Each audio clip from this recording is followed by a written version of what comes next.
자, 반갑습니다. 호잉입니다. 오늘 저희가 알아볼 거는 요새 일본이 굉장히 힘들어요.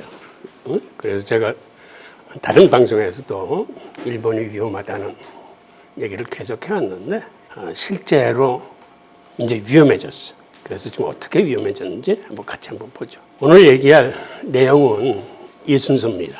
우선 과거의 일본은 우리가 상상하기 힘들 정도로 대단한 나라였어요, 사실.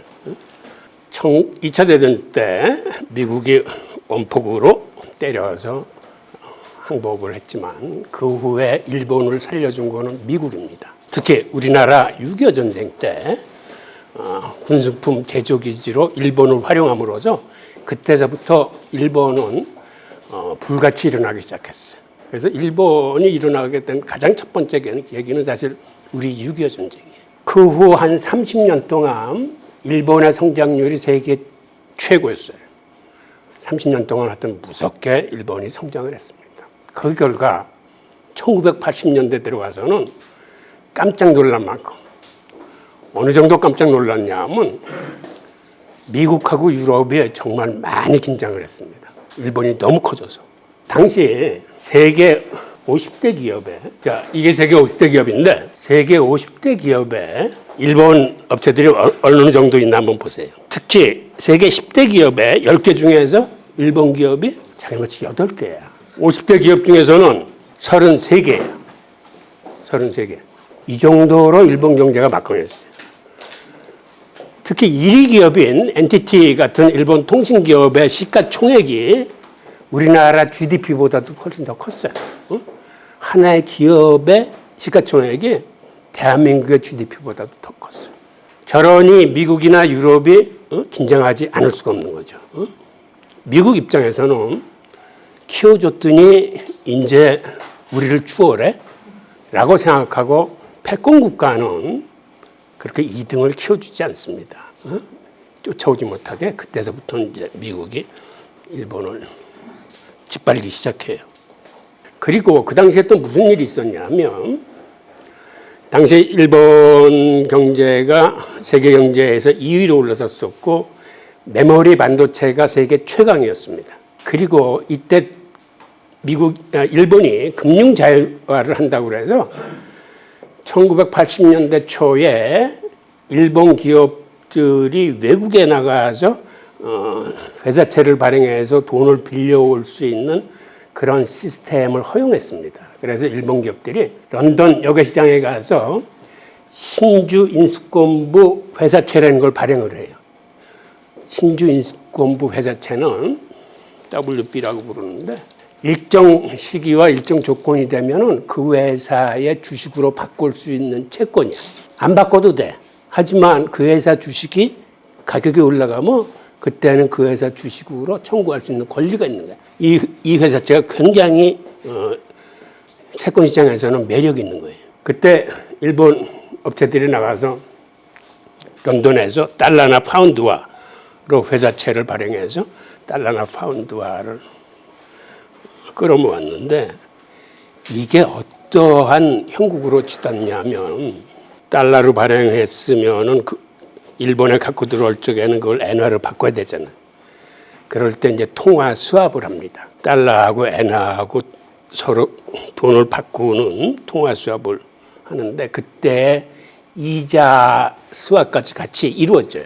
그래서 어떤 현상이 발생했냐면 일본이 돈을 빌렸음에도 이자를 받는 그런 형국이 돼요. 그러니까 일본 기업은 회사채 시장에서 회사채를 발행하고 달러를 빌렸을 뿐인데 오히려 저쪽에서 돈 빌려준 측에서 이자까지 주는 거야. 그래서 이득을 보고 그뿐만 아니고 이 돈을 가지고 일본 영내로 들어오면 당시 일본 증권회사 같은 데서는 연율 한 7, 8% 이자를 보장할 때 그러니까 런던 시장에서 돈을 빌면서 이자까지 받고 왔는데 이 돈을 갖다가 증권회사에 집어넣으면 연리 한 8% 정도 이자까지 나와. 게다가 그때는 80년대 초에는 미국이 두 자릿수 인플레이션이 있어가지고 그쪽에 시중금리가 한 20%까지 뛰었을 때예요. 미국은. 그 돈을 갖다가 미국 은행에다 집어넣으면 연 20%의 수익이 생겨. 그러니까 이른바 일석삼조의 재테크가 되는 겁니다. 원래는 회사에서 필요해서 돈을 빌렸는데 돈을 빌리고 나니까 이자도 받아, 그다음에 고수익도 보장돼. 그리고 또 이 돈을 갚을 때 되면 일본 엔화가 강세로 가기 때문에 환차익까지 생겨. 그래서 일석삼조의 돈이 생기는 거예요. 그래서 결국 어떤 입장이 되냐면 일본 기업들이 기업 본연의 자세를 잃어버리고 이렇게 재테크에 다 열광하기 시작합니다. 그래서 재테크를 일본 말로 자이테크라고 그래요. 그래서 이 자이테크의 열풍이 불면서 기업가들이 기업을 어떻게 살려서 R&D를 통해서 상품 개발을 하고 품질을 높이고 서비스를 어떻게 하고 수출을 늘려야 되겠다라는 생각보다는 어떻게 하면 돈놀이를 하지? 어떻게 하면 런던 여객시장에 가서 회사채를 많이 발행해서 그냥 가만히 있어도 돈이 막 생기니까. 그래서 개인이건 기업이든 이렇게 공돈이 막 생기면 어떻게 될까요? 그게 사실 불행의 시초예요. 여러분들 카지노 가서 첫날 들어서 돈 따잖아? 그 사람은 망하는 길로 가는 거야. 첫날 돈을 잃어야 이게 함부로 이 세상에서 놀면 안 되는구나를 깨달아야 도박에서 팔을 빼고 나와. 첫날 갔는데 아무것도 몰랐는데 500불, 1000불 막다. 그럼 그 사람 어떻게 되겠어? 그 다음날 안 가? 그 다음날 또 가. 그런데 카지노의 속성상 계속 가면 돈을 잃게 돼 있는 거예요. 이게 사실은 일본으로서는 비극의 씨앗이에요. 이게. 그러니까 기업가들이 기업가 본연의 자세나 정신을 잊어버려요. 그리고 기업보다는 돈놀이에 신경을 쓰기 시작하는 거예요. 이게 사실은 일본이 무너진 잃어버린 30년의 이게 단초입니다. 그 다음에는 일본이 미국과 중국으로부터 호되게 환율 협공을 당합니다. 그걸 한번 보죠. 우선 미국의 일본 짓밟기가 시작되는데 1985년에 미국, 서독, 프랑스, 영국 재무장관하고 중앙은행 총재를 뉴욕에 있는 플라자 호텔의 비밀리에 이렇게 부릅니다. 그리고 미국이 겁을 주기 시작합니다. 미국이 이렇게 무역 적자가 심하게 나는 건 귀국의 통화를 너무 평가절하해서 운영하기 때문에 오늘날 미국이 이렇게 무역 적자를 많이 본다. 환율을 정상적으로 운영을 해라. 즉 당신네들 통화의 가치를 절상시켜라. 그런 거예요. 미국은 기축통화이기 때문에 스스로 절상하거나 절하할 수 있는 능력이 없어요. 자기의 통화 가치를 낮추고 싶으면 상대방 국가의 통화 가치를 높여야 달러가 낮아지는 거예요. 그래서 이때 일본과 서독을 강하게 압박을 해서 이 사람들이 엔화와 마르크화를 절상하도록 만듭니다. 그런데 절상하는 속도가 너무 빨라가지고 20% 정도 절상한 게 아니라 1달러당 259엔 했던 게 나중에는 120엔까지 떨어져요. 보통 수출 시장에서 20%만 가격이 싸져도 굉장한 가격 경쟁력을 갖는데 100% 이상, 즉 이렇게 평가가 절하되면 일본 입장에서는 수출 경쟁력이 약해질 뿐만 아니라 이제 불황이 닥치는 거예요. 그러니까 어느 정도 낮추는 게 아니라 너무 심하게 낮췄기 때문에 지금 이 그래프를 보면 260엔 하던 게 120엔으로 그냥 쫙 흘러내리죠. 그 다음엔 또 어떤 경우가 있었냐면 1986년에는 반도체 협정이라는 걸 해요. 사실 1983년서부터 미국이 일본 반도체를 굉장히 억눌렀어요. 덤핑으로 고소를 하고 기술 특허 문제로 소송을 하고 그래서 하다 안 되니까 86년에 반도체 협정을 맺었는데 이거는 어떤 의미를 갖고 있는 거냐면 아예 이것저것 따질 거 없이 일본이 매년 자국 내 필요량의 20% 이상을 미국 반도체를 의무적으로 사가라라는 협정을 맺습니다. 그러면 어떤 일이 벌어질까요? 일본 반도체 기업들은 이제는 더 이상 신제품을 개발하거나 이러할 의미가 없어지는 거야. 개발을 해도 팔 데가 없어. 그거 다 미국 시장에 팔려고 그랬었는데 오히려 미국 반도체를 20% 이상 가져다 쓰려니까는 더 이상 일본 반도체 기업들은 제품 개발이나 개선에 나설 필요가 없어진 거예요. 그래서 그때서부터 일본 반도체는 급전직하를 하고 그통의 반도체 강국으로 발돋움한 나라가 어디죠?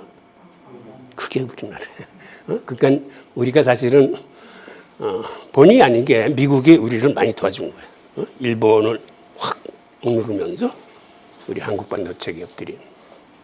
자, 그 다음에는 소련 잠수함 사건이라는 게 있는데 이게 뭐냐면 미국이 소련의 핵잠수함을 추적할 적에는 보통 항구에서 나오는 플로펠러 소리를 듣고 그 핵잠수함을 추적하기 시작합니다. 사실 전쟁에서 가장 무서운 게 핵잠수함이에요. 왜 그러냐면 만약에 미국하고 소련하고 전쟁이 벌어졌어. 서로 핵을 썼는데 설사 미국이 이겼다고 쳐. 그런데 어느 날 느닷없이 뉴욕 아파트에 소련 핵잠수함이 나타나서 뉴욕을 핵으로 공격한다거나 그러면은 전쟁이 끝났다고 생각하는데도 후환이 두려울 수 있는 거예요. 그래서 지금도 각국은 각국의 핵잠수함이 어디 있는지를 면밀히 추적을 합니다. 그래서 보통은 저 북극해나 남극해 깊은 곳에 가서 숨어 있어. 들키지 않으려고. 그런데 저 때는 핵잠수함이 잠수함 기지를 나오면 물속에서 돌아가는 프로펠러 소리 때문에 그거를 미국 군함들이 추적을 할 수 있었어요. 그래서 소련의 핵잠수함이 어디 있는지 다 알았어. 그런데 어느 날부터인가 프로펠러 소리가 안 들려. 얘네들 추적을 못 하겠어. 그래서 미국이 발칵 뒤집혀졌어요. 도대체 소련 핵잠수함이 어디 가서 숨어 있는지 찾을 수가 없어. 나중에 알고 보니까 그 당시 코콤 협정에 의해서 소련에 수출해서는 안 될 정밀 부품 기계를 일본 상사가 팔았어. 그래서 그거를 가지고 만든 프로펠러는 소리가 안 나. 그래서 미국이 추적을 못한 거야. 그래서 미국 군부나 정계가 발칵 뒤집어졌어요. 범인을 잡고 보니까 일본 상사야. 그래서 일본에서는 뭐 그 기업 회장이나 총리가 나와서 100배 사과를 했지만 미국 군부나 미국 정계의 그 화를 누그러뜨리기 힘들었어요. 그 시기에 어떤 게 발표됐냐면 루브르 합의라는 게 이번엔 합의를 맺게 됩니다. 이건 무슨 얘기냐면 85년에 플라자 합의를 통해서 환율 조정을 했는데도 미국이 무역수지 적자 해소에 크게 도움이 안 됐어요. 그래서 미국이 생각하기에는 이게 환율 조정으로 해결될 수 있는 문제가 아니구나. 그래서 다시 그 사람들을 불러 모아서 이거 2년 동안 해보니까 이거 환율 문제로서 해결될 수 있는 게 아니다. 환율은 환율대로 하면서 당신들이 내수 경기를 부양해서 미국 상품을 좀 많이 사가줘야 되겠다. 그래서 당신들이 내수를 진작시켜가지고 그만큼 미국 상품을 의무적으로 사가라. 이런 식으로 이제 압박을 한 게 루브르 합의예요. 그런데 일본은 이때 이 미국의 요구를 들어줄 만한 입장이 안 됐어요. 일본 경제 자체가. 왜 그러냐면 내수 경기를 살리기 위해서는 기준금리를 내리고 통화 팽창을 써야 될 텐데 이때 이미 일본에서는 버블이 시작되고 그 인플레이션이 시작됐기 때문에 오히려 금리를 인상하고 긴축을 해야 될 때야. 그런데 어떤 죄를 졌죠?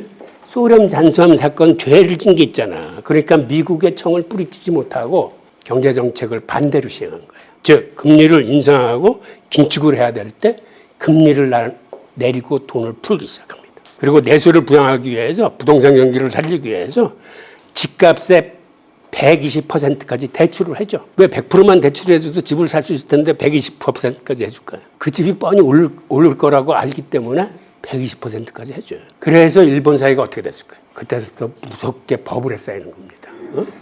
부동산 가격이 치솟고 주식 가격이 막 뛰는 거예요. 자산 가격이 뛰는 거는 사실 유동성 장세 때문에 뛰는 거예요. 시중에 돈을 많이 풀면 자산 가격은 뛰게 돼 있어요. 주식이나 부동산이. 그래서 그 시기를 전후해서 일본의 부동산이나 주식은 자그마치 한 400%가 올라요.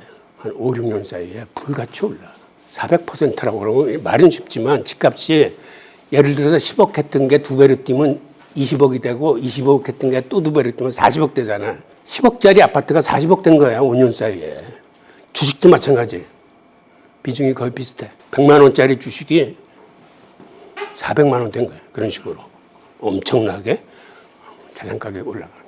그리고 이 시기에 또 어떤 게 들이닥치냐면 플라자 합의에서 미국 돈의 가치가 이렇게 절하가 되니까 당시 미국에 수출을 많이 하던 중국의 입장에서는 미국 시장을 공략하기 위해서는 달러 가치가 떨어지는 것보다 위안화 가치를 더 많이 떨어뜨려야 미국 수출이 늘어나는 거예요.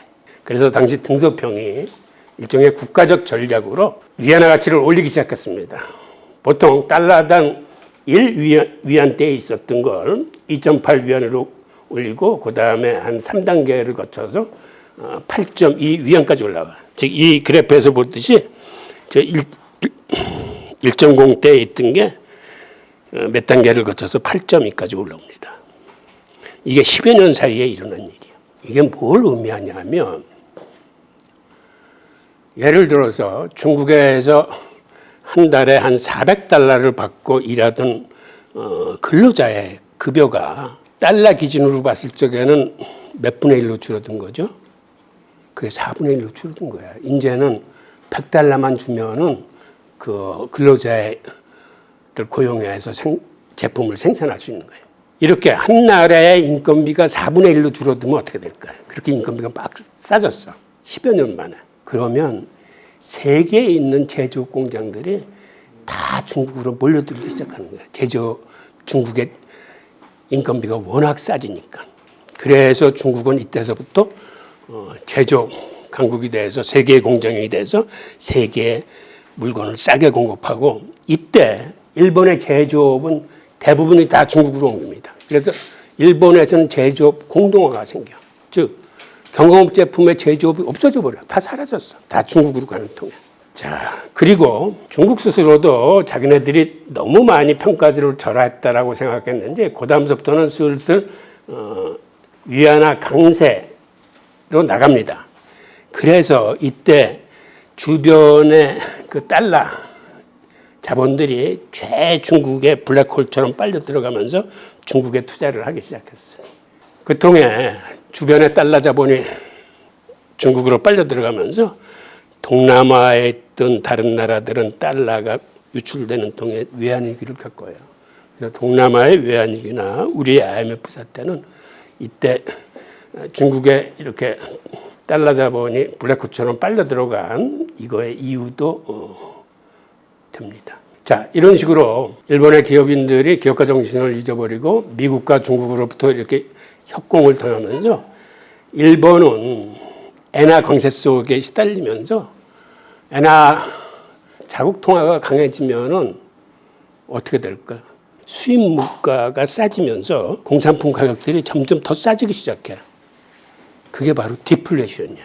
예를 들어서 우리 같은 경우에 오늘 사는 것보다 다음 달에 사면은 싸다는 거 알게 되면은 웬만하면 기다려. 소비를 안 해. 즉, 일본은 이때서부터 디플레이션에 빠집니다. 즉, 디플레이션에 빠지면은 사람들이 소비를 안 해. 소비가 부진하면 경제 자체가 무기력증에 빠져요. 그러니까 일본은 환율 전쟁에 의해서 미국으로부터 한번 심하게 당하고 그 다음에는 중국으로부터 당하면서 양쪽으로 협공당하면서 엔화 강세가 초강세로 가는 통에 디플레이션이 발생해서 이 늪에서 빠져나오지 못해요. 그래서 일본의 그 잃어버린 30년이 시작되는 겁니다. 자, 1989년까지만 해도 일본이 국가 부채가 많은 나라가 아니었어요. 국가 부채가 한 14% 정도로 매우 건전한 나라였는데 90년대 들어와서 버블이 붕괴되면서 복합 불황이 찾아옵니다. 복합 불황이라는 건 실물 경제나 금융 양쪽으로 다 불황이 오는 거, 혹은 내수나 수출 이 양쪽으로 다 불황이 오는 게 복합 붕괴인데 그때 올랐던 주식 가격이나 부동산 가격은 90년대 이후에 이게 붕괴되면서 20년 이상 가격이 계속 흘러내립니다. 그래서 정부 부채가 어느 정도 많아지냐, 1989년에 14%였던 게 1990년대에는 40%, 그 다음에 5년 만에 100%, 12년 만에 200%, 이렇게 급격하게 늘어서 현재는 266%. 이게 사실상 세계 최대의 부채 수준이에요. 경제가 파탄한 베네수엘라를 제외하면 세계에서 정부 부채가 가장 많아요. 이렇게 재정 쪽에 부채만 많은 게 아니라 통화도 계속 제로 금리 내지 마이너스 금리를 쓰면서 그 다음에는 양적 완화 정책을 계속 썼어요. 통화로서도 팽창 정책을 쓰고 이렇게 재정으로도 돈을 많이 풀고 하면 어떻게 될까요? 엄청난 돈이 일본 사회에 뿌려집니다. 엄청난 돈이 일본 사회에 뿌려져. 게다가 2011년에는 동일본 대지진을 맞아서 이제 원전이 폭발을 합니다. 그래서 2012년에 아베가 아베노믹스를 시작한 거예요. 아베노믹스가 뭐죠? 아베노믹스는 간단히 얘기해서 이 지긋지긋한 디플레이션의 늪에서 한번 탈출해보자. 디플레이션 늪에서 탈출하려면 어떻게 돼?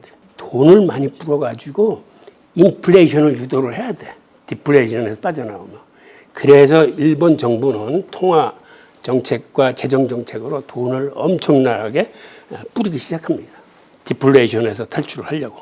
올해 말에 일본 정부의 부채가 이제 총계가 한 1,300조 엔이 될 거라고 일본 재무성이 추정을 하는데 현재 일본의 기준금리는 마이너스 0.1%예요. 미국은 아시다시피 지금 한 4.5% 정도 돼 기준금리가. 즉 미국이나 유럽은 지금 긴축을 하면서 계속 금리를 올리고 있는데 일본이 저렇게 마이너스 금리를 고집하고 꽉 주고 있으면 어떻게 될까? 여기 보면 현재 일본 정부는 이 정부 부채의 이자와 원리금 상환을 위해서 연간 예산에서 약 24조 엔을 이자와 원리금 갚는 데 쓰고 있습니다. 그런데 일본이 미국처럼 인플레이션을 잡기 위해서 금리를 올리면 어떻게 될까요? 이자 부담이 굉장히 많아져. 지금 여러분들 일본이 자기들 소원인 디플레이션에서 드디어 올해 탈출을 했어. 근데 탈출을 했는데 너무 높이 탈출을 했어. 그래서 일본 인플레이션은 어느 정도 될까 지금? 지금 한 3.8, 3.9 정도 돼. 일본 인플레이션이. 즉 원래 인플레이션이 2% 넘으면 선제 대응을 해야 돼요. 즉 선제 대응을 해야 된다는 건 금리를 인상하고 양적 긴축으로 들어가야 돼. 그런데 이미 3%를 넘었고 이제 곧 4%가 될 정도. 그런데 그러면 이제는 기준금리도 올리고 해야 되는데 기준금리를 올리면 어떤 일이 또 발생하냐면 이자를 1% 올리는데 이자 부담만 한 3조 7조 엔이 넘어간다고 그래요. 근데 이건 일본 재무성에서 이렇게 발표를 했지만 이거는 좀 수치가 적은 것 같아. 총 부채가 1,300조이기 때문에 이거에 1%만 하더라도 13조의 원이에요. 13조. 그런데 그걸 다 이자를 주는 게 아니라 그중에 반 정도는 일본 은행이 갖고 있어. 그러면 그 부분은 이자를 주긴 하지만 은행이 나중에 정부에 뒤로 돌려주기 때문에 빼야 되는데 하여튼 일본 정부의 발표를 고지고대로 믿더라도 미국처럼 4.5% 정도 금리를 올리면 이자만 한 17조 엔 정도가 더 늘어나. 지금도 24조 엔이나 되는데 여기다 17조 엔을 늘리면은 40조 엔이 넘어가거든. 그런데 지난해 일본 세수 총액이 67조 엔뿐이 안 돼요. 그러니까 다시 말해서 기준금리를 올린다는 얘기는 세금 걷어들인 것의 3분의 2 가까이를 이자 지급을 다 해야 돼. 그러면 일본은 재정 파탄 납니다. 도저히 그런 식으로는 나라를 운영할 수가 없어. 올해 연간 예산은 108조인데 그럼 세수하고 연간 예산의 차액은 이게 바로 일본 정부가 국채를 발행해서 즉 정부 부채를 그만큼씩 늘려가는 거예요. 그러니까 원래는 적정한 재정은 걷어들인 세입 내에서 알맞게 쓰는 돈, 즉 세출이 사실은 맞아야 건전한 재정이에요. 근데 일본은 그간 계속 이렇게 정부 부채를 늘려왔기 때문에 이 타성 속에 지금 젖어 있는데 앞으로는 이렇게 하면 안 돼. 왜? 인플레이션이 이렇게 치솟는 상황에서 그렇게 확대 재정 정책을 쓰면 안 되거든요. 그러니까 일본은 지금 어떤 의미에서는 진퇴양난에 빠져 있어요. 어떻게 빠져 있어? 인플레이션을 잡기 위해서는 금리를 올리고 긴축으로 가야 되는데 금리를 올리고 긴축으로 가자니 이자 부담이 이제 더 힘든 상황이 된 거예요.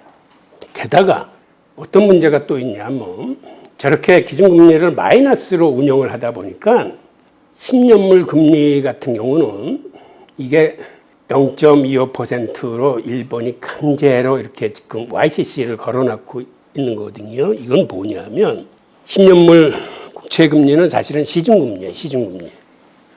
기준금리는 이제 단기 금리고 이건 장기 금리는 이제 시중에서 형성되는 건데 일본이 10년물 국채 금리가 0.25% 이상 오르지 못하게 0.25% 이상으로 오르면은 무제한적으로 무조건 사들입니다. 그걸 YCC라고 그래. Yield Curve Control라고 그래서 수익률 곡선 통제라고 하는 거거든요. 그건 일종의 이게 양적 완화예요. 기준금리가 마이너스인 대신에 장기금리도 튀어오르지 못하게 0.25%에 딱 정해놓고 0.25% 오르면은 무조건 막 사들이는 거예요. 막 사들이면 어떻게 될까? 시중에는 유동성이 막 풀리는 거예요.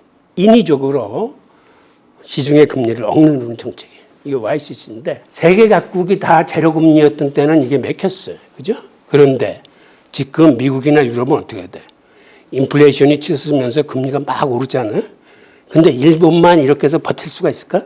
그래서 제 과거 영상을 보면은 이거는 도저히 지탱할 수 없는 시스템이다. 이건 깨질 수뿐이 없다라고 얘기한 게 나올 거예요. 실제로 이 조그만 나라가 어느 정도 많은 돈을 찍어냈냐면 미국이 지난 금융위기 이전에는 연준의 본원통화 발행액이 1조 달러가 채 되지 못한 8, 9천억 달러 정도였었어요. 근데 2008년 금융위기 이후에 세 차례 양적 완화를 하면서 4조 3천억까지 본원통화 발행액을 늘립니다. 그러다가 팬데믹 사태를 맞아가지고 지금은 한 8조 8천억 달러, 거의 9조 달러 가까이 14년 사이에 딱 10배의 돈을 더 많이 찍어냈어요. 원래 이렇게 하면 안 돼요. 원래 통화라는 건 GDP 상승분보다 조금 더 많이 찍어내는 게 합리적인 거예요. 밀턴 프리드만이 그래서 K% 증축이라는 걸 얘기했어요. 통화라는 건 상품이나 서비스가 활발하게 유통될 수 있도록 그거보다 조금 더 많은 정도에서 예를 들어서 GDP가 연 3, 4% 성장한다면 통화 발행량은 연 5, 6% 성장을 해야 돼. 그럼에도 불구하고 미국은 근원 인플레이션 2% 이내에서는 무제한적으로 달러를 발행해냅니다. 왜? 달러를 발행해내는 게 자국의 이익이 되고 특히 돈 있는 통화금융 세력들의 자산을 불리는 데 많이 기여를 해. 그래서 틈만 나면 핑계만 대면 돈을 찍어내. 그래도 이렇게 많이 찍어내면 돼야 안 돼요. 이건 안 되는 거예요. 이건 안 되는 게 아니라 사실은 벌을 받아야 돼. 이렇게 많이 찍어내면. 그 통이 어떻게 됐어요? 자산 가격이 부동산이나 주식이 실적이 좋아서가 아니라 돈의 힘으로 엄청나게 뛰었어요. 그동안. 정말 돈의 힘으로. 상상하지 못할 정도로 뛰었어요. 그래서 우리 젊은이들 가슴 아프게 하고 있어. 지갑도 막 뛰고 그래서. 그런데 요 조그만 일본이 미국만큼 이렇게 많이 찍어냈어요. 돈을. 이게 통화정책하고 재정정책으로. 그래서 어떤 문제들이 있는지 한번 봅시다. 일본의 11월 인플레이션이 3.8%로 이제 발표됐어요. 그러면 인플레이션 잡기 위해서 일본은 긴축으로 돌아서야 되죠. 그죠? 그러면 기준금리를 올리고 양적 긴축을 해야 돼. 이제 시중에 그렇게 많이 뿌렸던 돈을 끌어들여야 돼. 일본 사정상 지금 그러지 못한다고 그랬잖아요. 기준금리를 올리자니 이자 부담이 너무 커지고, 그 다음에 지금 마이너스 기준금리로는 인플레이션을 못 잡기 때문에 양적 긴축을 해야 되는데, 양적 긴축을 하려면 YCC를 포기해야 돼.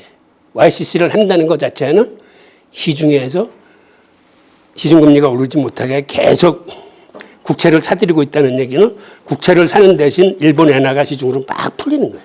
YCC를 하는 한 이거는 YCC의 금리를 올린다 하더라도 이건 양적 완화예요. 계속 시중에 돈이 풀리는 거예요. 인플레이션을 잡는다 그러면서 YCC를 계속하면은 그거는 인플레이션을 못 잡아요. 그죠? 양적 완화에 속하는 거니까. 자, 그 다음. 여기 제목이 재앙은 쌍으로 온다. 펀더멘털마저 나빠지는 일본이라고 그랬는데, 일본이 이러한 통화나 재정적인 문제를 안고 있는데, 이제는 근본적인 경제 체질만저 경제의 기초, 토대가 무너지고 있어요. 나빠지고 있어요. 무슨 얘기냐면, 최근에 들어와서 일본이 무역 적자를 많이 봅니다. 그런데 올해 특히 많아. 그런데 일본은 세계 최대의 순채공국이에요. 무슨 얘기냐면 세계에서 해외에 투자한 자본이 제일 많은 나라가 일본이야. 그래서 해외에서 이자나 배당을 받아서 자본 소득을 많이 올리는 나라예요. 그래서 그간에는 무역 적자가 웬만큼 나더라도 이런 자본 수익으로 그걸 다 커버했어. 그런데 올해서부터 그게 안 돼. 이제는 무역 적자의 폭이 너무 커지니까 그 많은 해외 자산을 갖고 있음에도 그 소득을 가지고 이걸 메꾸지 못해. 그러면 경상수지가 적자가 나요. 그래서 일본이 40여 년 만에 올해 처음으로 경상수지 적자가 날 거예요. 경상수지 적자가 난다는 건 한마디로 버는 돈보다 이제는 나가는 돈이 더 많은 거야. 그런데 이게 일시적 현상이어야 되는데 지금 일본의 상태는 이게 앞으로는 더 심해질 것으로 전망이 돼요. 그래서 이제 일본은 경상수지 적자국으로 바뀌면서 해가 갈수록 더 적자폭이 커져. 그 얘기는 이제 해외에 쌓아둔 투자 자산들을 회수해야 돼. 그걸 팔아서 이 적자를 메꿔야 돼. 우리가 가정생활을 할 적에 200만 원 버는데 매달 300만 원 쓰게 되면 어떻게 돼요? 네, 그렇게 되면 이제 집안이 이제 점점 망해가는 건데, 바로 일본이 이제 그런 식으로 나라 살림이 힘들어지는 거예요. 자, 그리고 이게 지금 일본의 무역 적자를 얘기하는 거고, 그 다음에 일본의 세계 수출이 세계 한 5위 정도 되는데, 우리 한국이, 이 조그만 한국이 일본 수출을 한 95%까지 쫓아왔어요. 올해 만약 일본이 환율이 다시 고환율로 취소돼서 달러당 1,400엔으로 올라가면은 우리가 달러 기준으로 봤을 때 이제 일본을 추월해요. 지금 실질적인 1인당 구매력은 우리가 더 높습니다. 그러니까 우리가 개인으로 봤을 때는 일본보다 더 잘 살아. 그런데 앞으로는 이런 명목 GDP까지 곧 명목 GDP가 아니라 수출액까지 일본을 추월할 수 있을 것으로 봅니다. 자, 그다음에 일본 경제가 그러다 보니까 지금 성장률이 플러스 마이너스 막 왔다 갔다 하면서 막 지금 마이너스로 빠지려고 그래. 잘못하면 역성장을 할 가능성이 있어요. 일본 경제 성장이. 그러니까 일본이 통화 금융적으로도 지금 문제에 봉착했지만 실질적으로 수출입에 있어서도 경상수지 마이너스 국가로 들어가고 경제 성장조차 잘못하면 그 마이너스 성장에 빠질 정도의 그 위기에 와 있습니다. 자, 그리고 그 다음에 일본의 기준금리는 지금 마이너스 0.1%고 10년물 국채 시중금리는 0.25%였잖아요. 그런데 문제는 다른 나라들은 어떻게 됩니까? 지금 금리가 막 치솟아. 미국 같은 데는 4.5%인데 앞으로 저쪽은 더 올라갈 거예요. 유럽도 그렇고. 그러면 다른 나라하고의 금리 차가 점점 더 벌어지면 어떻게 될까? 저렇게 금리 차가 갈수록 벌어지면 일본 엔화 환율이 치솟습니다. 저번에 올해 1,550인가? 까지 쳐올라서 한 30% 이상이 엔화가 평가 절하됐었는데 그게 다시 돌아와서 지금은 뭐 130 근처에서 왔다 갔다 하는데 그다음에 지금 이 그래프가 굉장히 위험한 그래프인데 이게 뭐냐면 자 한번 보죠. 여태까지는 엔화와 일본 국채는 안전자산이었어요. 그러니까 갖고 있으면 안전하다는 자산. 안전자산은 갖고 있으면 오히려 가격이 오르는 자산이 안전자산이야. 폭락할 위험이 없는데. 그런데 지금은 어떻게 됐습니까? 일본 국채나 엔화는 이제는 갖고 있으면 가치가 떨어질 수 있는 자산이야. 즉 안전자산의 지위를 상실하고 이제는 위험자산으로 인식되기 시작합니다. 그런데 특히 미국이나 EU와 금리 격차가 커지면 여러분 엔캐리 트레이드라는 얘기 들어보셨어요?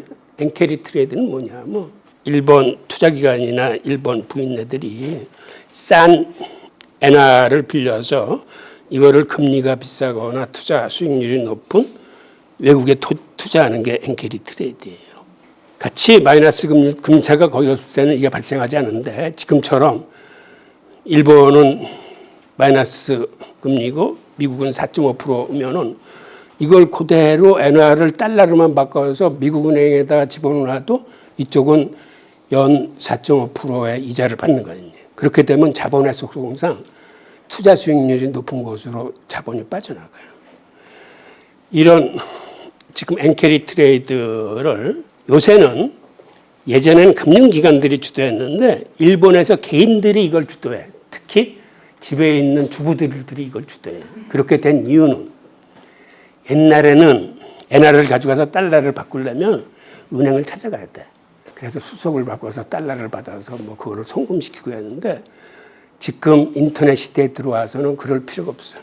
이제는 모바일로 집에 앉아서 혼자 이거 다 할 수 있어요. 그러다 보니까 이제는 모든 개인들이 참여해서 예를 들어서 일본의 엔화를 가지고 저 호주나 네덜란드나 이런 데 주식이나 채권을 사는 거야. 그쪽은 수익이 높으니까. 일본 국채는 사봐야 이자가 0.25% 나오지 않는데 그 나라 국채들을 사면 3, 4% 수익을 얻을 수 있으니까. 자, 그 다음에 최근에 무슨 일이 벌어졌냐면 그러다 보니까 여태까지 일본 국채가 안전하다고 하는 얘기는 어디서 나왔냐면 일본 국채는 대부분 외국이 갖고 있는 게 아니라 일본 국민들과 일본 은행이 대부분을 갖고 있어요. 그래서 이 사람들이 국채를 던지지 않는 한 일본은 외환위기에 빠지지 않는다는 게 거의 정설처럼 내려왔어요. 그런데 지금은 그게 일본 국민들의 애국심에만 의존할 수 없는 상황이 돼버린 거예요. 일본 국민들도 눈치챈 거야.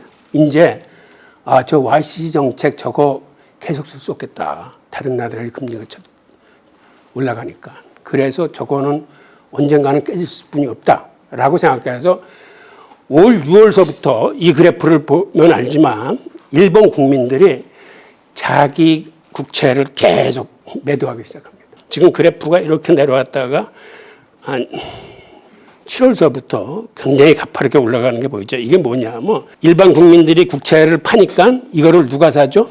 즉 YCC를 걸어놨으니까 중앙은행이 계속 사주는 거예요. 그래서 중앙은행의 신년물 국채의 비중이 전체 국채의 55% 정도를 갖고 있었는데 몇 달 사이에 지금 거의 70% 가까이로 치솟고 있어요. 그만큼 국민들이 막 던지는 거예요. 위험하다라고 판단을 한 거예요.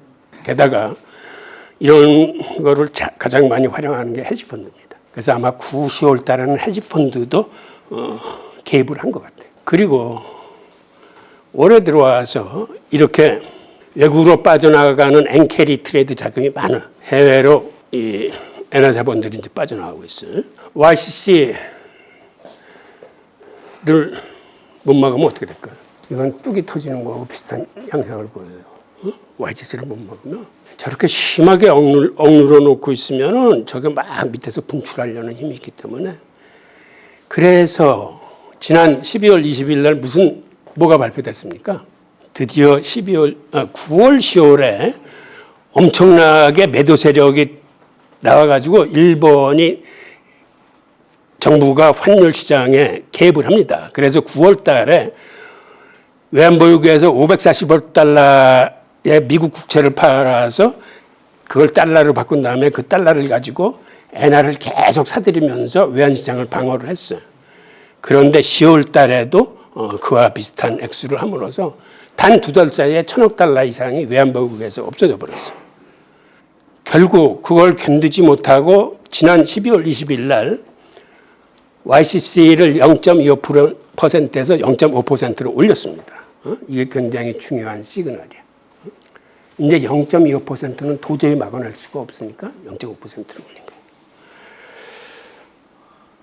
그런데 문제는 그러면 0.5% 올렸으면 이제는 국채 안 팔아도 되겠다라고 일본 국민들이 생각할까요?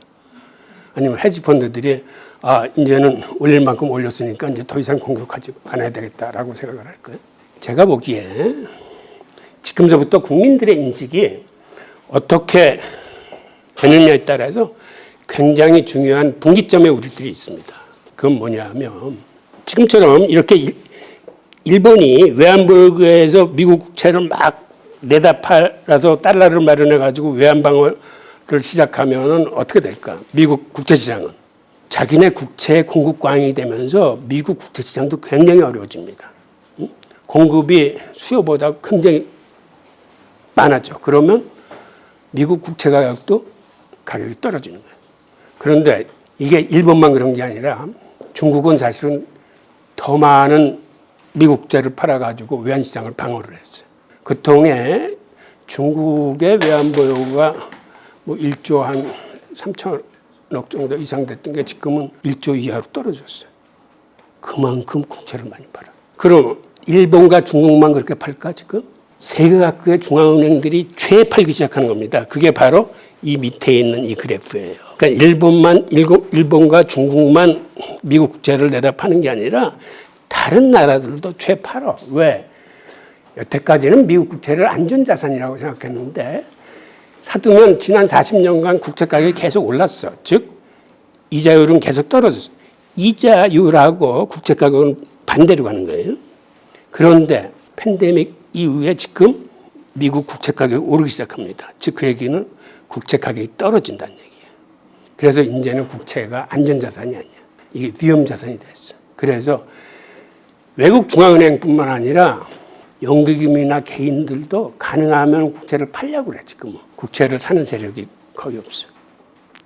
특히 미국도 양적 긴축을 하다 보니까 미국의 연준조차 지금은 국채를 팔아요. 양적 완화는 국채를 사면서 시중에 돈을 뿌리는 거고 양적 긴축은 국채를 팔아서 현금을 빨아들이는 게 양적 긴축이에요. 미국이 지금 양적 긴축을 써요. 그죠? 그러다 보니까 최팔어. 외국의 중앙은행, 연준, 연기금, 개인 할 거 없이. 그래서 미국 국채 시장이 힘든 거예요. 그래서 이걸 가지고 또 일부 투자가들은 저렇게 미국 국채 시장이 위험하면 이제 연준은 더 이상 기준금리를 올리지 못할 것이다라고 긍정적으로 보는 견해가 있는데 그거는 그렇게 쉽게 되지 않을 거예요. 미국의 지금 지상 명령이 인플레이션을 잡아야 하는 거기 때문에 인플레이션을 앞으로 2% 이내로 잡으려면 앞으로도 상당 기간 고금리 기조가 지속돼야 될 거예요. 그래서 그 지표 나올 때마다 이렇게 일비하는 거는 바람직한 것 같지 않고요. 그런데 이러한 추세는 세계 외환보유고에서 계속 달러 비중이 줄어들고 있는 건 이거는 최근의 팬데믹 사태뿐만 아니라 사실 1999년서부터 2022년까지 한 20년 기간을 보면 달러 비중이 한 73%에서 59%까지 저렇게 줄어듭니다. 지금 세계 각국의 가장 큰 손인 중앙은행들이 미국 국채를 줄이는 거야. 파는 거야. 이게 앞으로 20년 후에는 어떻게 될 거야? 지금 20년 동안 이렇게 왔는데 앞으로 20년 후에는 저 수치가 훨씬 더 줄어들고 저 수치가 훨씬 더 줄어든다는 건 미국의 달러가 기축통화의 위치를 지키기가 그렇게 만만치 않다라는 걸 얘기하고 그러지 않아도 지금 세계 각국은 특히 신냉전 시대에서 중국과 러시아나 브릭스는 이제는 자기들 통화로 쓰려고 그래요. 달러에서 독립해서. 그래서 이제는 이 지역 패권이 이루어지면서 이 통화 세력들이 다양화, 분기화, 다각화될 겁니다. 그거는 예를 들어서 미국이 2012년에 이란을 스위프트 시스템에서 차단시켰어요. 이란이 석유를 유로화로 팔겠다고 그러니까. 근데 그 통에 정작 놀란 건 러시아하고 중국이 놀라서 자기들 결제 시스템을 만들어요. 자기네들도 언젠가 미국으로부터 저렇게 스위프트 시스템에서 차단당하면 이란 같은 꼴 난다라고 해서. 그래서 이미 러시아나 중국은 자기들 결제 시스템을 갖고 있어요. 이번에 러시아를 경제 제재하면서 또 스위프트 침에서 차단하니까 이제는 러시아는 중국 위안화하고 연계시켜서 위안화로 수출입을 하겠다라는 쪽으로 들어서고 여기에 인도도 가세해서 브릭스 자체가 야 우리끼리 통화 만들어서 한번 쓰자라는 거를 논의 중에 있으며 우선은 통화를 만들기에는 시간 걸리니까 급한 대로 중국의 위안화를 가지고 쓰자라는 움직임이 있어요. 게다가 이번 브릭스 정상회의 때 브릭스에 동조하는 13개국이 브릭스 회의에 옵서버로 참가했는데 그중에 두 나라인 이란과 아르헨티나는 브릭스 가입 신청을 했습니다. 그리고 지난 10월 중국 외무성에서 그 발표를 했는데 그 다음에 일본 국채가 지금 위험하다고 하는 이유 중에 하나는 잠깐 이렇게 YCC 조정을 미세 조정을 했잖아요. 0.25%만 살짝 올렸어요. 금리를. 그러면 어떤 일이 벌어지냐면 장기 국채는 가격이 급락합니다. 사실 0.25% 별거 아닌데 0.25%의 큰 타격을 받을 건데 이게 30년물 같은 장기 국채로 가면 1년에 0.25 곱하기 30년만 해도 얼마야? 그게 한 7.5% 돼요. 그러니까 가격이 하루아침에 7.5%가 팍 떨어지는 거야. 그러니까 장기 국채는 급락을 하게 돼요. 그러면 장기 국채를 갖고 있던 투자자 입장에서는 이게 가격 폭락의 신호탄으로 인식을 하는 거야. 단기 국채는 뭐 2, 3년짜리는 0.25 곱하기 뭐 3년 해야 0.75%니까 타격이 적지만 장기 쪽으로 갈수록 타격이 큰 거예요. 만약에 일본 투자자들이 이걸 가격 폭락의 신호탄으로 인식하면 어떻게 될까요? 그때는 생각하기 힘든 무서운 결과가 나올 수 있어요. 즉 일본 국민들이 자기가 갖고 있는 국채를 이제 대량 매도하기 시작합니다. 위험하다. 발 빼서 나오자. 그러면 시중금리가 상승하기 시작하면서 이때를 기다려서 시장이 막 들끓고 있으면 이때 들어오는 손님이 헤지펀드예요. 이제 먹을 게 있구나. 라고. 그래서 일본 정부가 또 이겨내지 못하고 YCC 밴드를 살짝 다시 올리잖아요. 그러면 또 얼마간은 또 잠잠할 수 있다가 그 다음에 이런 악순환의 고리가 계속돼요. 그러니까 지금 이번에 YCC 조정을 한 걸 일본 국민들이 혹은 투자자들이 어떠한 시각에서 바라보느냐가 굉장히 중요해요. 이게 신호탄일 수 있다. 앞으로 또 떨어질 수 있다. 금리가 올라갈 수 있다라고 생각하면은 생각보다는 무서운 결과가 발생하면서 이게 계속되면 결국은 일본 정부 입장에서는 YCC를 포기할 수뿐이 없습니다. YCC를 포기하면 어떻게 돼? 금리가 폭등하면서 일본 국제시장이 붕괴해요. 그래서 이거를 제가 일본 국제시장이 붕괴된다라고 단언을 하거나 예단하는 건 아니에요. 여러분들이 스스로가 일본 시장을 이제는 눈여겨봐야 돼. 일본이 지금 어느 쪽으로 갈까? 그래서 만약 이상 신호들이 나오면 대비를 해야 돼. 우리는 죄도 없이 일본에 붙어있는 옆에 나라이기 때문에 타격이 커. 일본에서 저런 외환위기가 터지면. 그래서 상황을 면밀히 봐야 되고 그 다음에 만약 일본 국제시장이 마비가 되면 어떻게 될까요?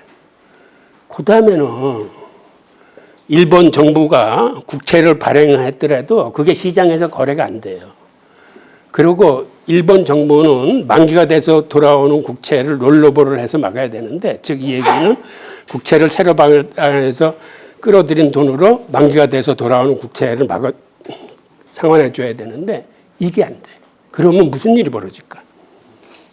그 국채를 시장에서 소화를 못 해주면 일본 정부가 끌어안아줘야 돼. 끌어안아줘야 된다는 거는 그만큼 돈을, 유동성을 시장에 계속 푼 거예요. 그렇지 않아도 인플레이션이 되는데 시장에 유동성이 많아지면 어떻게 될까? 인플레이션이 가속화되면 인플레이션이 무서운 게 아니라 인플레이션 기대 심리가 정말 무서운 겁니다. 왜 그러냐면 인플레이션은 사실은 올라가 봐야 뭐 10%, 15%, 20% 정도 올라가는데 인플레이션 기대 심리가 생기면 어떻게 되죠? 인플레이션 기대 심리가 생기면 저는 중남미 근무를 해봐서 제가 잘 알아요. 제가 브라질 근무할 때 예를 들어서 인플레이션이 막 한 1년에 몇천 %야. 그러면 어떤 일이 발생하냐면 월급을 거긴 못 줘, 주급을 줘. 하도 돈의 가치가 빨리 떨어지기 때문에. 그러면 주급을 받으면 어떡할까? 특히 주부들은. 그거 갖고 있으면 돈 가치가 점점 떨어지니까 받자마자 최마트로 가서 상품으로 다 바꿔놔. 그럼 상품 주인은 어떡할까? 그 돈을 받아서.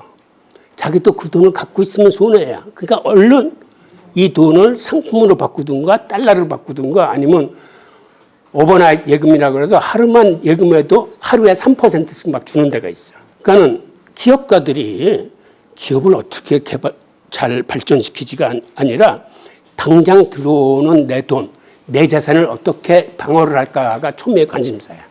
개인이건 기업이든. 그렇게 되면은 돈의 유통 속도가 엄청 빨라집니다.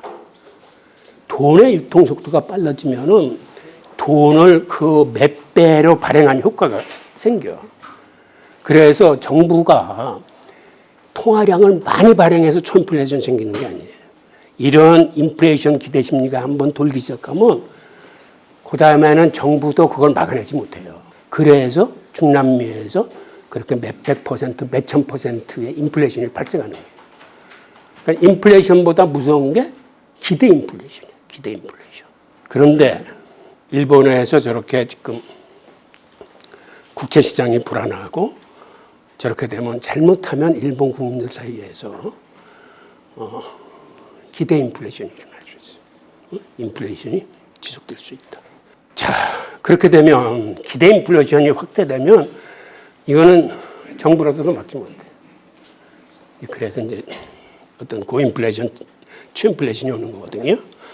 그런데 일본이 아까 세계 최대 채권국이라고 그랬는데 이 보는 것처럼 일본 투자가들이 해외에 투자한 주식이나 채권의 금액이 이게 많은 국가들을 표시하는 건데 특히 네덜란드 같은 경우가 그쪽 GDP가 9.5%, 호주가 8.3%. 즉 일본 국내 시장이 힘들어지게 되면 저기에 투자한 자본들이 이제 일본으로 회귀를 합니다. 일본이 이제 고금리로 가기 시작하면 그러면 일본만 문제가 생기는 게 아니라 저 나라들이 직접적인 타격을 받으면서 세계 경제 자체가 다 어려워지는 거예요. 그러니까 일본 경제가 어려워졌을 적에 세계 시장에 어떠한 악영향을 미치는지 이 자료를 한번 보시고 마지막으로 제가 해드릴 수 있는 얘기는 그러면 만약에 이런 위기가 닥친다면 개인 투자자 입장에서는 어떻게 해야 될지 마지막으로 간단히 정리하죠. 이런 위기 시에는 기본적으로 여러분들이 한 현금 비중을 한 50% 정도 갖고 계셔야 돼요. 그래야 위기를 기회로 삼을 수가 있어요. 내가 눈여겨보고 있던 예를 들어서 어떤 주식이 어떤 채권이 바닥을 치고 있다. 그럴 때 현금이 없으면 그냥 애만 타고 방법이 없지만 현금을 한 50% 정도 갖고 있으면 그때 기회를 잡을 수 있는 거예요. 그런데 이 문제에 대해서 우리한테 조언을 해주신 천재 투자자분이 하나 계셨어요. 그게 클로드 세년이라는 정보통신의 아버지. 오늘날 이 비트 그 컴퓨터 체계를 만드신 분인데 이 양반이 과학적인 기여만 한 게 아니라 이 양반이 뛰어난 투자가야. 그런데 이 양반이 어떤 재밌는 걸 만들어냈냐면 일반인들도 이러한 불황장에서 잃지 않는 투자를 할 수 있다라는 균형복원 포트폴리오를 하나 제시를 합니다. 이게 내용이 생각보다 간단해. 자기가 갖고 있는 투자 중에서 반은 항상 현금으로 갖고 있는 거야. 그리고 반은 주식이나 채권이나 원자재를 이렇게 사나. 그랬다가 시장에서 이게 가격이 오르면 오른 것만큼을 팔아서 다시 50대 50으로 맞죠. 그러다가 또 이 주식이나 원자재나 어떤 채권이 폭락을 하면 그 다음에는 다시 현금에서 이걸 더 사가지고 이걸 다시 50대 50으로 맞추는 거예요. 그래서 이 양반이 얘기하는 게 갖고 있는 100%를 다 이렇게 주식이나 채권을 갖고 있으면 이게 50% 올랐다 50% 떨어졌다 이렇게 하면은 결국 그 돈의 가치는 큰 변함이 없는데 이 방식을 쓰면 이게 계속해서 이렇게 우상향한다는 거예요. 이 양반 이론에 의하면. 그리고 이런 게 현재와 같은 위기 상황에서는 받아들여질 수 있는 어떤 이론인 것 같고, 제가 여기서 더하는 거는 레이 달리오의 그 올레더 전략이라고 어떠한 계절 상황이나 기후에서도 나름대로 안전하게 갈 수 있는 투자, 이거 여러분들 아실 거예요. 이 중에서 아까 얘기한 클로드 세논의 그 포트폴리오에다 한쪽에 담을 수 있는 거를 저런 경기 하락 시에 그다음에 물가가 상승할 때 할 수 있는 물가 연동 국채나 원자재나 신흥국 채권 저런 걸로 좀 구성하면 어떨까 하고, 그리고 또 하나는 마지막으로 이 클로드 세뇽과 레이 달리오의 이 전략을 같이 이렇게 혼합해서 쓰시면은 이러한 위기 상황에서는 좀 그래도 비교적 안전한 분산 투자가 되지 않을까라고 해서 제가 소개시켜 드린 거고, 마지막으로 강의를 마치면서 질문 있으면 받겠습니다. 일본이 지금 이렇게 안 좋다고 말씀을 하셨는데 정치적으로 보자면 미국이 일본의 경제가 무너지는 걸 용인하냐, 오히려 지금 필요한 거는 중국이 무너지는 거를 기대할 텐데 이제 그게 저는 되게 궁금하거든요. 예, 아주 좋은 질문 해주셨어요. 지금 바로 말씀하셨듯이 미국은 일본이 그렇게 쉽게 무너지거나 저런 걸 원치 않을 겁니다. 그래서 실제로 미국과 일본은 무제한 통화 수합을 갖고 있어요. 그럼 만약의 경우 어떤 외환위기가 닥치더라도 일본으로서는 달러를 무제한 빌려다가 쓸 수 있어요. 그런데 그거는 일본 경제를 완전히 받쳐주는 건 아니고 그 사이에 그렇게 갖다 쓰기 전까지 이제 많은 그 내장을 입게 될 겁니다. 그리고 미국이 판단하는 거는 지금 좋은 말씀 해주셨는데, 결국 일본이 만약 위기 시에 일본을 너무 혼란에 들지 않도록 자기들이 내부적으로 회의를 할 겁니다. 그래서 이제 방침을 정할 텐데 그게 어떤 식의 방침이 될지는 모르겠는데, 일례로 우리나라 사례를 한번 말씀드릴게요. 우리가 외환위기 때 사실 미국이 우리한테 병 주고 약 줬어요.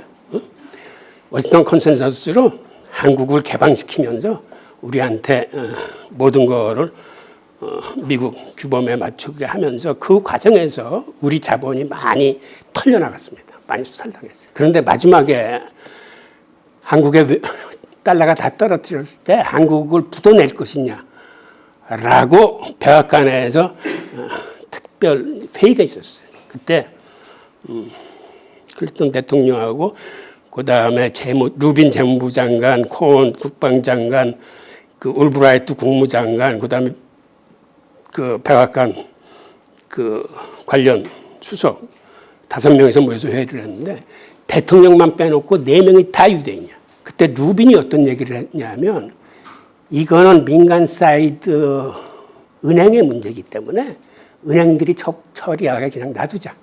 그냥 시장의 원리대로 가자. 이런 얘기를 했어요. 그때 코온 국방장관이 뭐라고 그랬냐면 한국은 그렇게 놔둘 수 있는 나라가 아니다. 한국에 우리 미군이 얼마나 가 있냐. 한국에서 혼란이 발생하면 이거는 안보상의 문제다. 그러니까 한국을 붙어내면 안 된다라고 그랬어요. 국방장관이. 그때 울브라이트 국무가 누구 편을 들었냐 하면 국방장관 말이 맞다고 했어요. 그래서 그때 회의에서 한국의 부도는 막자라고 해서 부도를 막았습니다. 그러니까 결국 미국을 움직이는 그런 금융편대의 힘이 예를 들어서 월스트리트, 연준, 재무부 했을 적에 사실상 힘이 강한 세력은 월스트리트예요. 그래서 월스트리트의 헤지펀드들이 움직이면서 저거는 지금 일본이 뭔가를 잘못하고 있는 것 때문에 거세경제 흐름에 반하는 거기 때문에 우리가 들어가서 교정시켜줘야 되겠다라고 해서 들어와서 일부 그들이 이익을 취하는 것까지는 막지 않을 거예요. 제 개인적인 의견입니다. 하지만 일본이 아주 극도의 혼란 속에 빠지지는 않게 할 거예요. 저기 레고랜드 사태 이후에 그 치료기를 한국 정부가 수습하고 있는데 예. 그것이 지금은 진정되는 것 같지만 결국 그게 뭐 전망이 긍정적으로 결국 될 것인가 아니면 그 파국으로 될 것인가. 예.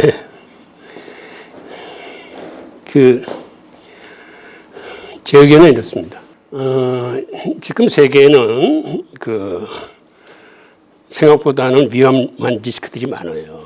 예를 들어서 미국 금리하고 다른 나라 금리 차가 많이 벌어지면 이제 고환율 상황에서 환율 치솟는 걸 방어하기 위해서 그 사람들이 또 외환보유고 위해서 국채를 팔아서 그 외환시장을 방어하는 과정에서 채권시장의 문제도 일어날 수 있고 그러다 보면 개발도상국이나 지금 얘기한 일본 같은 데서도 외환위기에 노출될 수도 있고 또 고금리로 인해서 기업의 부실이 증가해서 부도도 나고 뭐 지금 유럽에 뭐 재정 위기라거나 사방에 지금 폭탄들이 이렇게 막 숨어 있어요. 그래서 어디서 무슨 문제가 터져도 하나도 이상할 수 없는 그런 형국이에요.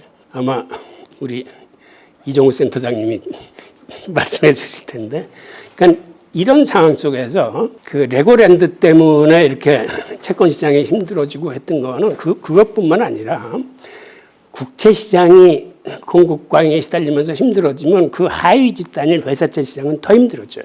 그랬다가 미국이 잠시 저렇게 약달러로 돌아서는 통에 지금 숨을 쉬어가지고 뭐 다시 이제 금융체도 발행하게 해준다 뭐 이렇게 안정화되는 것 같지만 이게 또 언제 어떻게 문제가 불거질지 몰라요.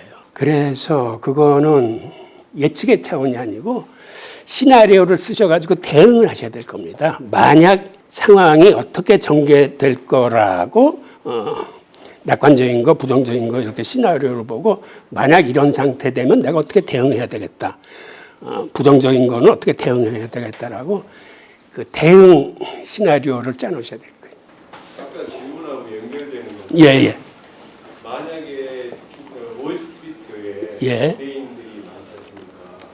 그 월스트리트하고 중국하고 커넥션이 강한데 푸틴이 몰락을하고 그리고 또 미국 정당이 바뀐다든가 전체적인 상황이 바뀌어서 다시 한번 중국이 개방 정책을 표방한다고 했을 때 중국이 다시 비상할 가능성이 있습니다.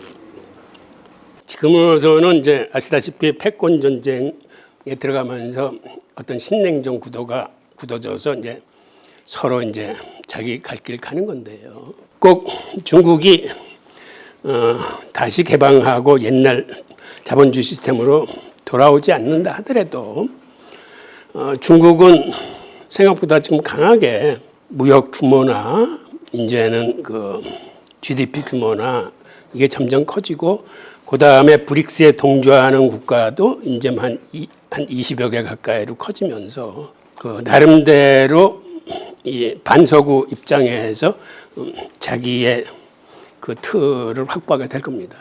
그 OECD가 선행지수 발표한 것만 해도 러시아 같은 경우가 생각보다는 좀 강하게 버티고 경제가 괜찮아질 거라고 보고 있거든요. 그래서 중국 같은 문제는 그거는 제가 쉽게 어떤 말씀드리기 힘들다는 게 제 얘기예요.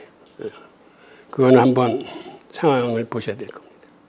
미국의 IRA 법안이 제2의 스무트홀리 관세법처럼 무역 적자를 가속화하고 자금 경색을 더욱더 심화시킬 수 있는 가능성이 있다고 보십니까? 다시 IR 법안이 IRA 법안이 그 예전에 스무트홀리 관세법처럼 예. 무역 적자를 더욱 심화시키고 신용 경색도 더욱 초래할 수 있다는 가능성에 대해서 어떻게 생각하십니까? IRA 법안을 그렇게까지 제가 이렇게 생각해 보지는 못했고요.